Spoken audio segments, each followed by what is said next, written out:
Ерөнхийлөгчийн хамын газар Монгол Улсын их сургуулийн философи шашин судлалын тэнхим, шинжлэх ухааны академийн философийн хүрээлэн хамтран ус хамгаалах соёл уламжлал сэдвт эрдэм шинжилгээний хурлыг төрийн ордноо өнөөдөр зохион байгууллаа.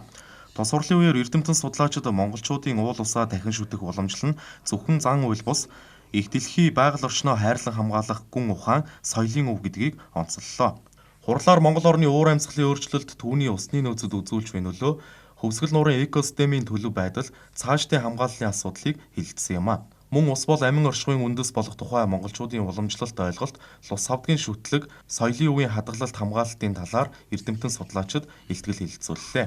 Ерөнхийлөгч тухайлбал монголчууд өөрсдийнхөө соёлоор, уламжлалаар, зан үйлээр байгалыг хамгаалах, чандан эрдэнэ болсон уцаа тэтгэх, арвилан хэмнэх юм боломжтой гэдэг эрдэмтэд судлаачдын санал зөвлөмжийг харгалзаж үзээд зарлаг гаргаж тухайлах юм бол Монгол улсын газрын гадаргын нийт усны 74.6%-ийг агуулдаг хөвсгөл нуурыг төрийн тахилгатай болгосон байгаа.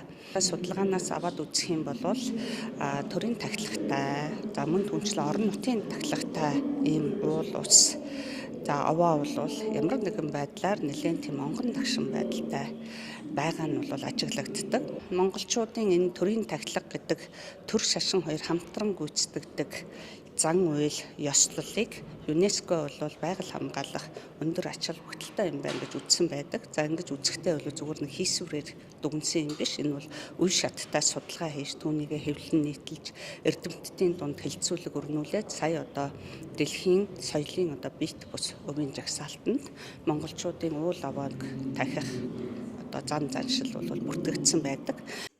Судлаачдын хэлж байгаагаар байгаль хамгаалал зөвхөн хууль хориг хяналтаар хэрэгжихээс гадна хүний дотоод итгэл үнэмшил, ёс суртахуун, уламжлалт соёлтой холбогдож байж илүү үр дүнтэй болдог. Тиймээс уул усаа дахин шүтэх уламжлалыг орчин цагийн байгаль хамгааллын арга хэлбэртэй уялдуулах нь чухал гэдгийг онцолж байна.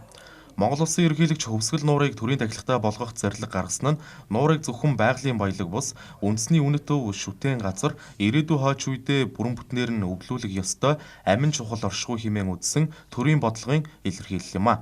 Төрийн тахилгатай болсноор хөвсгөл нуурыг хамгаалах асуудал олон нийтийн анхаарлын төвд илүү хүчтэй орж иргэдийн ухамсар хариуцлага нэмэгдэх ач холбогдолтой юм а.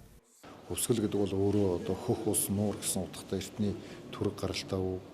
Тэгвэл үүнийг жишээлх юм бол хөх гэдэг чинь өөрөө юу гэсэн үг ингээд аваад үзэхээр хөх мөнх тэнгэр гэдэгтэй ямар холбоотой вэ? Ер нь ус хөхөрч харагдана гэдгийн цаашаа ямар утгатай юм? Хөх гэдэг үг өөрөө утгын буюу семантикийн үүднээс авч үзвэл ямар хуу универсал шинжтэй байж болох вэ? Гэх мэтэр ингээд шинжлэх ухааны тайлбар бол цаашаага нарийсаад явна л да. Томоохон манай гол мөрөнгүүд бүгд тахилгын сантай. Тахилга тайлгын сан ёстой. Бүр тэр нь өөрөөр хэлбэл шинжлэх ухаанаар ярих юм бол тодорхой арга зүйтэй байсан байна. Тэр арга зүйгээр тодорхой цаг хугацаанд тэр уул усан гол мөрөн аргаддаг. Тэрнийг ард түмэнд ойлгуулж бохирдуулахгүй байх, цэвэр тунгалаг байхыг бол загтаг. Тэрийг бол уламжлуулалт хэвшүүлж ирсэн байна. Гэтэл өнөөдөр яаж яах вэ гэхээр манай эдийн засгийн гол хөшүүрэг бол уул уурхай байна. Уул уурхай усыг маш ихээр ашиглаж байна. Тэр хэмжээгээр асар ихээр бохирдуулж байна. За тэгээд хот суурин газрууд тэлж байна. Хот суурин газрууд үйлдвэрлэл үйл ажиллагаанууд ихсэж байна. Хамгийн наазах нь автомашин маш ихтэй боллоо. Автомашин угаасах эсвэл цэвэр усаар угаагаал нөгөөтгөн жалгаруу хийгээл тэр нурсаар гол руу ороод явж байгаа. Гэтэл манай хатан туул гэдэг бол тусгай бүр тахилгатай ийм ундаг гол байсан. Тэгээд энэний тахилгын талаар бол үндсэндээ бид нар нэг 30 гаруй жил нэлээд эрчимтэй ярьсан бичсэн. Тэгээ энэний үр дүнд өнөөдөр бол бас тодорхой үр дүнд хүрч гэнэ гэж бодож байна.